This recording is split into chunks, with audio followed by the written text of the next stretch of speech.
कि आबादी कुछ हमसे 1/3 होगी, 1/3 ऑफ अस रफली, लेकिन उनके पास 35,000 स्क्रीन हैं। चाइना के पास 90,000 स्क्रीन है। हमारे पास स्क्रीन बहुत कम है, हमारे पास करीबन 8 से 9,000 स्क्रीन हैं।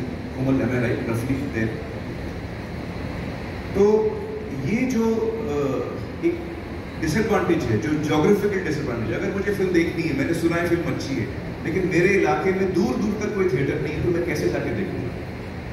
क्या मैं करूं कि मैं वो फिल्म देख सकूं जिसकी मैंने इतनी तारीफ सुनी है?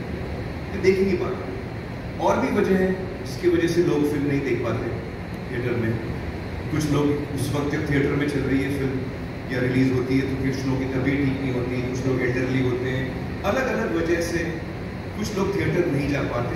सबसे बड़ी वजह मुझे लगता है कि जो डेंसिटी ऑफ थिएटर्स हैं वो शायद सबसे बड़ी वजह है। और ये एक जो कोशिश है मेरी वो ये है कि मैं सिनेमा को घर घर में ले जाऊं, मैं सिनेमा को हिंदुस्तान के गांव गांव में ले जाऊं और हर ऑडियंस तक हम पहुंच पाए। और ये डेमोक्रेसी है ऑडियंस के लिए कि वो कौन सी फिल्म कब देखना चाहे। जब आप डिजिटल पे हैं, यूट्यूब पे हैं, वीडियो ऑन डिमांड या पेपर व्यू पे हैं, तो आप अपना समय तय कर सकते हैं आपको कब देखना है। आप अपनी जगह तय कर सकते हैं आपको कब देखना है, किसके साथ देखना है। ये सारा फ्रीडम आपको मिलता है। तो ये सारी वजह थी जिसकी वजह से मुझे लगा कि ये एक आइडिया है जिसका वक्त आ गया है। हम लोग पिछले सालों में जब से कोविड आया है हम सुन रहे हैं कि थिएटर के फुटफॉल्स कम हुए हैं, लोगों की आदतें बदल चुकी हैं। और ये सिर्फ हिंदुस्तान में नहीं है, ये दुनिया भर में हम ये ट्रेंड देख रहे हैं कि फुटफॉल्स थिएटरों में कम होते जा रहे हैं। आई सपोज कि इंटरनेट, डिजिटल, सेलफोन आने के बाद, स्मार्टफोन आने के बाद हमारी जिंदगियां बदल चुकी हैं, हम एज ह्यूमन बीइंग्स बदल चुके हैं। आज मुझे जो ज़रूरत होती है मैं फ़ोन पे उसको ऑर्डर करता हूँ। अगर मुझे कुछ खाना खरीदना है तो मैं फ़ोन पे ऑर्डर कर सकता हूँ, कपड़े खरीदने हैं, जूते खरीदने हैं, दवाइयाँ खरीदनी है, ब्लड टेस्ट कराना है, आपको फ़्लाइट लेनी है, आपको होटल बुक करना, जो चीज़ आप करना चाहें आज आप सेलफोन पे करते हैं। तो आज के ज़माने में अगर आप डिजिटल प्लेटफॉर्म पे नहीं हैं तो आप बहुत सारे लोगों के लिए इररिलेवेंट हो जाते हैं, वो आप तक पहुंच ही नहीं पाते। और हर इंडस्ट्री ने इसको अपनाया है। मुझे लगता है कि फिल्म इंडस्ट्री को थोड़ा वक्त लगा है इस चीज़ को पूरी तरह अपनाने में, लेकिन मेरी ये उम्मीद है कि ये जो कोशिश हमने शुरू की है उससे नए दरवाजे खुलेंगे। मुझे लगता है कि बहुत सारे यंग फिल्म मेकर्स हैं जो फिल्में बनाना चाहते हैं, फिल्में बना भी लेते हैं। हिंदुस्तान में सबसे ज़्यादा फिल्में बनती हैं साल में, लेकिन सारी फिल्में रिलीज़ नहीं होती। शायद उसकी आधी की फिल्में रिलीज़ नहीं होती। वो बोला मैं राइट, आधी से कम फिल्में एक्चुअली थिएटर में उनको जगह मिलती है क्योंकि वो इतने थिएटर्स भी नहीं हैं। बहुत सारे वजह हैं उसके लिए। तो यंग टैलेंट जो है वो ब्रेक थ्रू कैसे करेगा?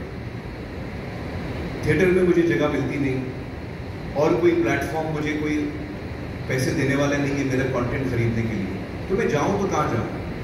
न्यू टैलेंट कैसे ब्रेक थ्रू करेगा? ये एक मौका मिलता है न्यू टैलेंट का कि आप जब आपने अच्छा कंटेंट बनाया और वो लोगों को पसंद आया तो वो दौड़ेगा, वो एक से दूसरा आदमी बात करेगा, जिसको हम वर्ड ऑफ माउथ बोलते हैं। तो ये एक नई अपॉर्चुनिटी है यंग टैलेंट के लिए। मुझे लगता है कि ये एक अपॉर्चुनिटी है जो टैलेंट ऑलरेडी मौजूद है। अक्सर हमको कभी कभी लगता है कि यार हमको जो कहना है हम कह नहीं पाए, मार्केट फोर्सेस हैं, कभी कभी और भी वजह हैं जिसकी वजह से हम जो कहना चाहते हैं वो पूरी तरह कह नहीं पाते। हमको अक्सर और लोग बताते हैं कि भाई आप ये कंटेंट बनाओ, ऐसा बनाओ, आप फलाना। तो एक क्रिएटिव इंसान की जो एक उसका जो इमोशन होता है कि उसको क्या बनाना है, वो कहीं ना कहीं उसको फिर मारना पड़ता है। लेकिन अब मैं जो चाहूँ मैं बना सकता हूँ।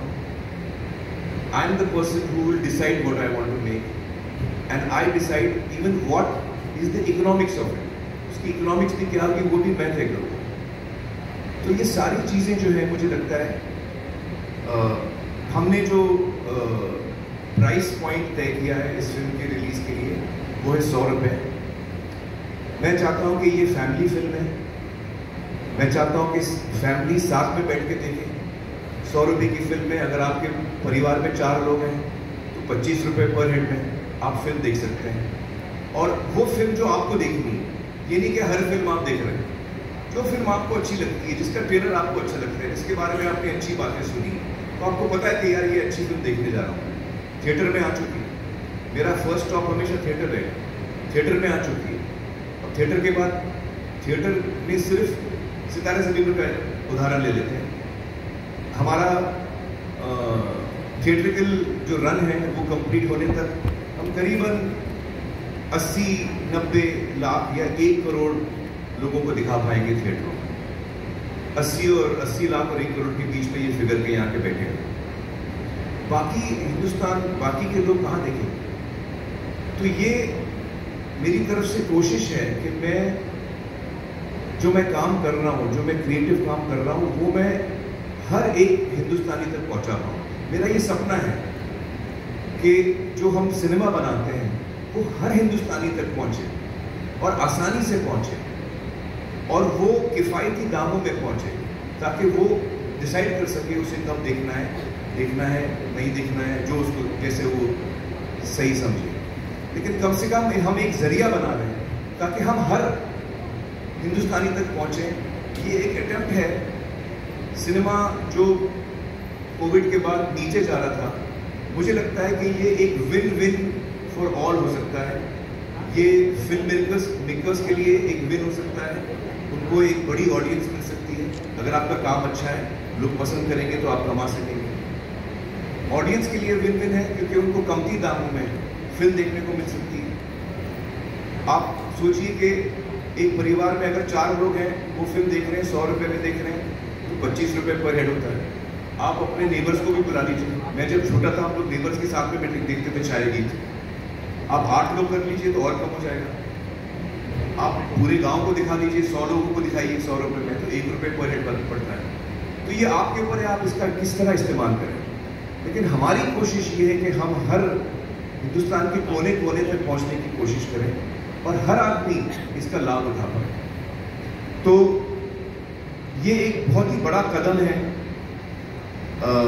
आप लोग में से बहुत जर्नलिस्ट मुझे आप लोगों ने पूछा कि मैंने OTT राइट्स या जो SVOD सब्सक्रिप्शन राइट्स मैंने अपने फिल्म के नहीं बेचे, और उसकी वजह ये थी उस वक्त मैं आप लोगों को साफ शायद बोल नहीं पाया, लेकिन उसकी वजह ये थी कि मुझे वो मॉडल ठीक नहीं लग रहा है। वो मॉडल मुझे कभी समझ में नहीं आया था और इसीलिए मैंने ये नया मॉडल सोचा है। मुझे उम्मीद है कि आप लोगों को ये मॉडल पसंद आएगा। मुझे उम्मीद है कि देश के हर नागरिक को ये मॉडल पसंद आएगा और एक बार फिर सिनेमा जो है वो जिस बुलंदी पे लहराता था वो एक बार फिर लहराएगा, ये मेरी उम्मीद है। और मैं गुंजन से गुजारिश करूँगा कि वो भी अपने थॉट्स आपके सामने रखें एज यूट्यूब जो हमारे साथ इसमें पार्टनर कर रहे हैं। Thank you.